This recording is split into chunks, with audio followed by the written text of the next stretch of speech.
It all started when I was 22, young and blissfully in love.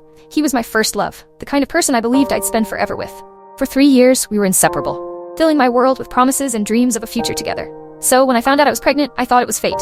I imagined a fairy tale life, a wedding, a family, and a house filled with love. But that dream slowly unraveled, starting the day we got married. A few months after my son was born, I received a call, a woman's voice on the other end, blunt and unapologetic. "I'm sharing him with you, you know, we have kids together." My world spun. I confronted him that night, holding on to a sliver of hope that it was some kind of mistake. But he didn't deny it. He simply looked at me, a ghost of the man I once loved, and confirmed the betrayal. I could hardly breathe as he told me, without a hint of remorse, that he didn't want me anymore. He wanted me out of the house, but wanted the children to stay with him.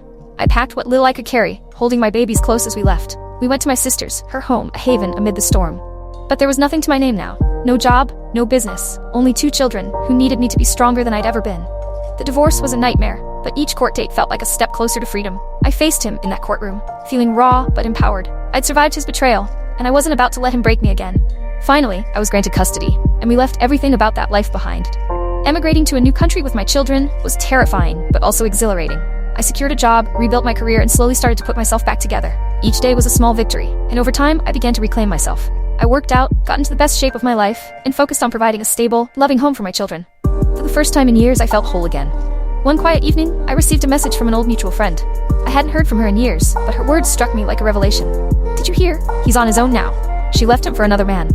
A wave of unexpected satisfaction washed over me. I learned that his new partner had, in the end, deceived him too. She took their children and left, only to reveal that they weren't even his. His choices, his betrayal, had come full circle. He was alone, facing the same isolation he once inflicted on me. As I thought about it, a part of me couldn't help but feel relieved, even happy.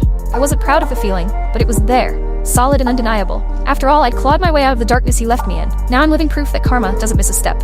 Like, share, and subscribe.